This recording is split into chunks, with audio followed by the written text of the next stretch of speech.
두 번째 사건의 무죄 판결 퍼펙트하게 이기셨습니다.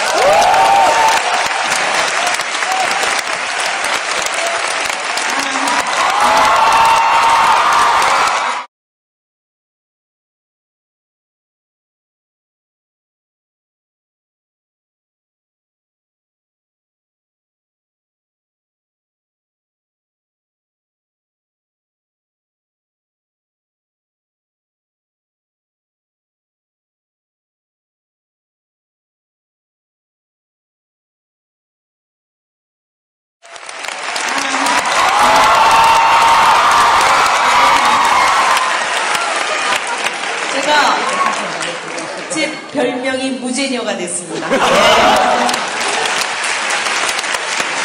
우리 한 총리님의 직업은 피고인. 그렇지만 승률 100%. 아닌데 그 앞에가 뭐가 붙어요. 전문 피고인.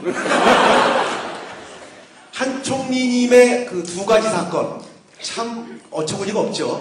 첫 번째 사건, 그때 제가 이제 공대의 대변인을 맡았습니다. 명대변인이었죠.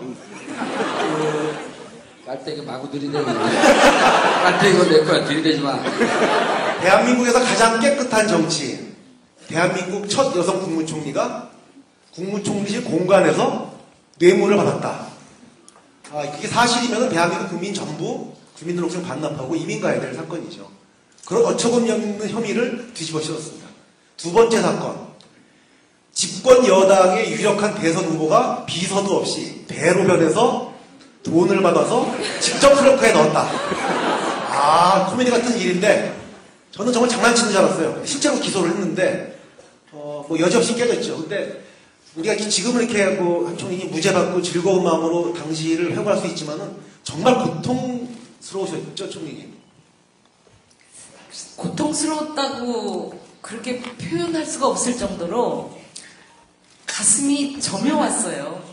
그냥 언제나 이 가슴이 녹아내리는 것 같은 그런 마음이었는데 처음에는 분노가 치솟다가 나중에는 정말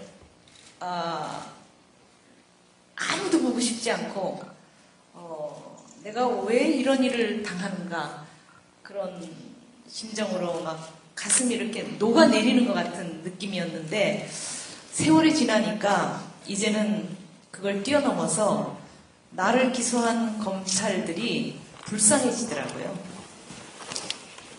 그래서 이제는 그 사람들이 얘기하는 거를 들으면서 나라가 걱정된다. 참 저 사람들 가엾구나. 반드시 이거는 고쳐야 된다. 그래서 검찰 개혁의 기수가 됐습니다. 첫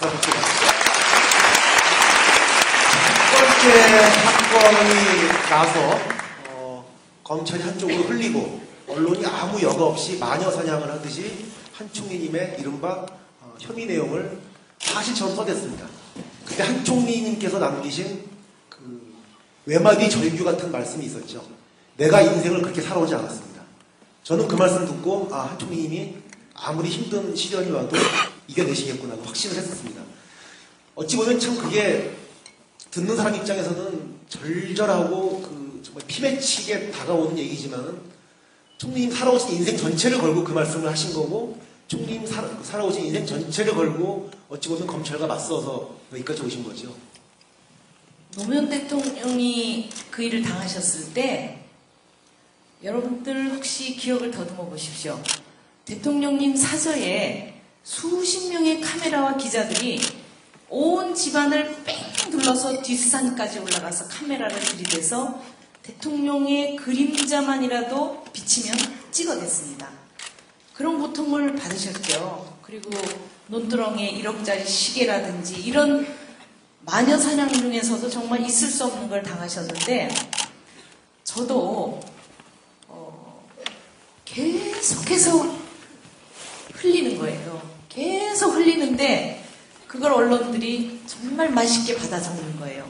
그러면 제가 흠집이 나고 오른팔이 잘리고 가슴이 찢기고 그래서 그런 것을 경험한 어떤 분이 저에게 절대로 인터넷 보지 말고 절대로 방송 듣지 말고 견디십시오. 그걸 보면 견딜 수 없습니다.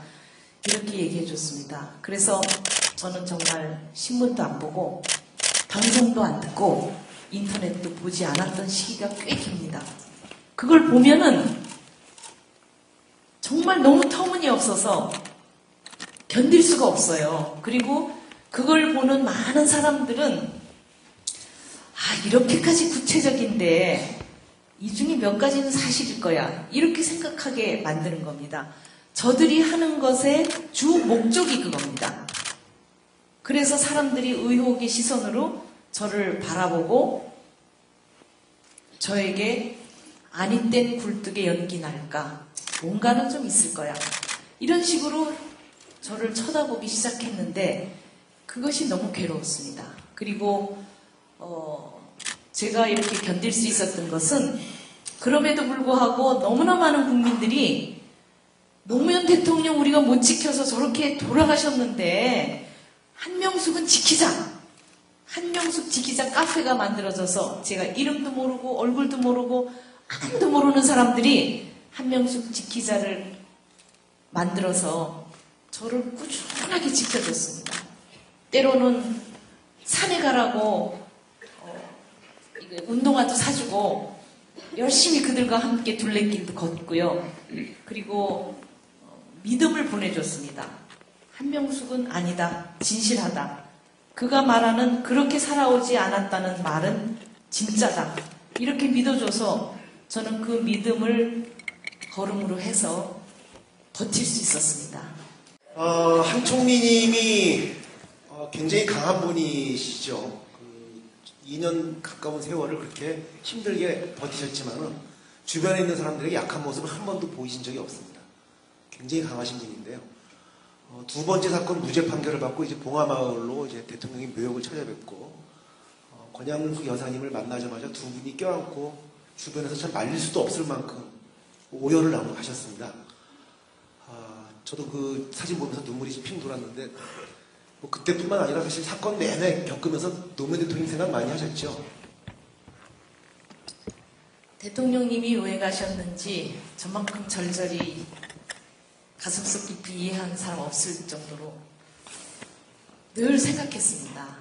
그런데 무죄 받고 김대중 대통령님께 현충원에도 갔었고요. 그 다음에 노무현 대통령 찾아갔는데 찾아가기 전까지는 차에서 내릴 때까지는 제가 그냥 담담하게 제가 이렇게 살아서 돌아왔습니다 라고 보고 드리러 갔어요.